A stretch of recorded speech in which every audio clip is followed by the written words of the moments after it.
Hey guys, welcome back to the channel. I figured I'd do another video this week on some lowrider ST stuff and just kind of mention to you guys what I've owned, what I've come off of, and what my thoughts are now that I've moved to this. So I wasn't always a Harley guy. I started out as a Honda guy. My dad's from Milwaukee, Wisconsin, and he's a Honda guy, so it kind of went on down through him, and he got us started out on Hondas as soon as we got our motorcycles license, and I started out on an ST 1300, which was a really big bike to start on, but it was a good bike. It was fast, it was fun, and it kind of really just hardened my love for motorcycles, and that was the first bike I toured on. So it wasn't until 2016 that I got the Harley itch, bought my first Sportster that year, and it didn't last very long. My son was on the way, so I had the bike for maybe a year tops before my son was born, and then I ended up selling it. And so there was some lag time in between that. When I finally re-entered the motorcycle market, I started back with Indians,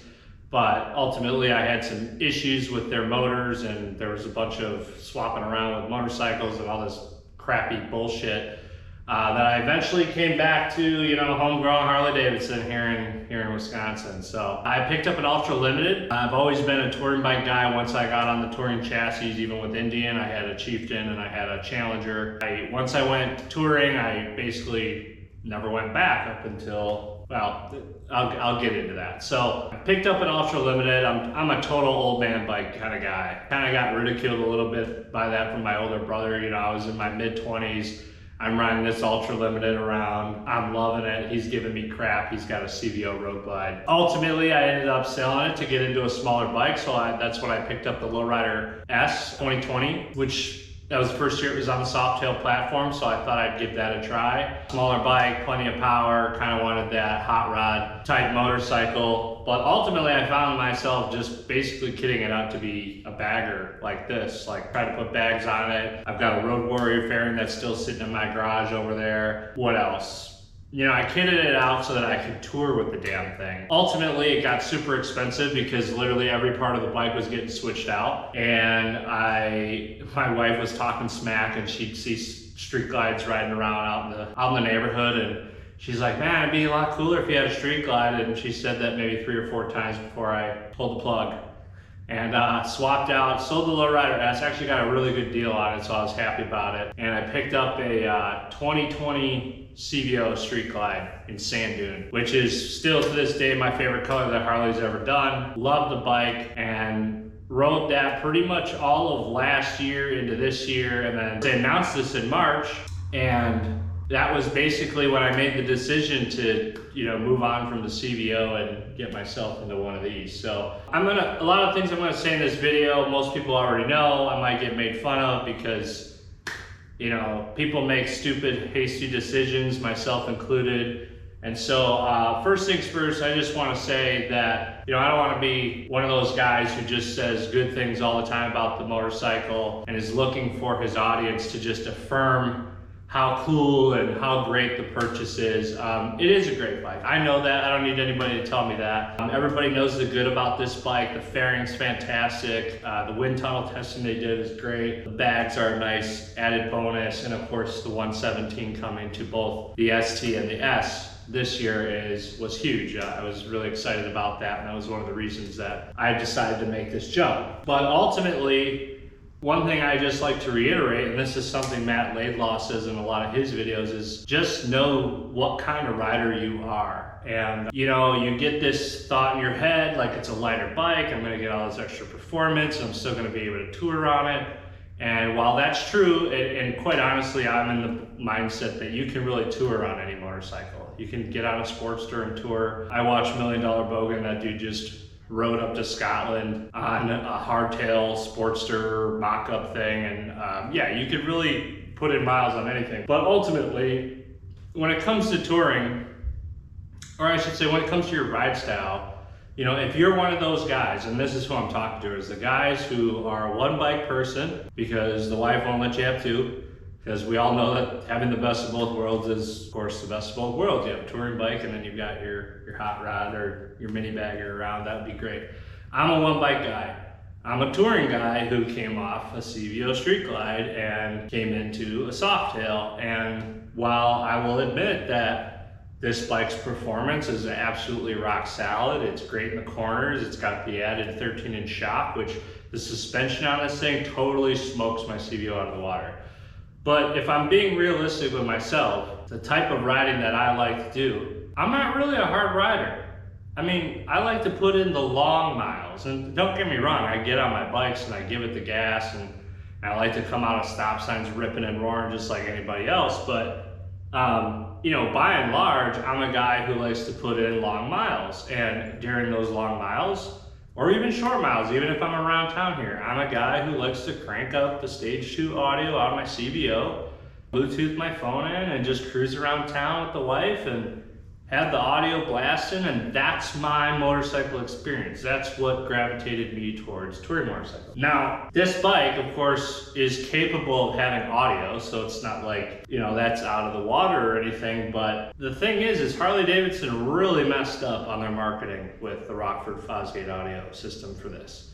And I say that not because it's not a great system. I'm sure it's great. All the reviews have been great. I'm really excited to get one, but you're paying $24,000 after tax, title, license. And on top of that, you're gonna end up spending another $1,000 to buy the audio kit. If you're not somebody who's mechanically inclined, even in the slightest, you're probably gonna take it to your Harley dealer and they're gonna charge you up the wazoo just to get the damn thing installed. So there's all these extra steps just to get audio on this bike, which for some people is a huge deal. And you know what, this might age like fine milk. You know, who knows, in 6 months there might be a plethora of these things out there, but right now the biggest problem is you cannot find them. I've gone to every dealer in my area. I've had mine on order since April. I've poked around even outside the area to see who's got what, and they're not available. They're all on back order till August, September timeframe. So here I am, stepping down out of my CVO that's got everything I ever wanted, audio included, and then I get this bike and I'm thinking, cool, I'm gonna have an audio system with this just like I do with my CVO, and you know, I'm gonna be able to do my trips this year, and really there's not gonna be a whole lot of difference. I'm just gonna get the added benefit of having a performance package, a lighter weight motorcycle, better in the twisties and more power, the weight ratio, that kind of thing. But at the end of the day, the rider triangle's different. And again, you guys all know this, I'm sure. You know, and again, I'm just being the one who's admitting his stupidity here. The rider triangle's different. The pocket of air you're in is different. The commanding stance you have on a touring bike isn't necessarily here. So the good and bad of this bike is that at the end of the day, it feels like an Lowrider S.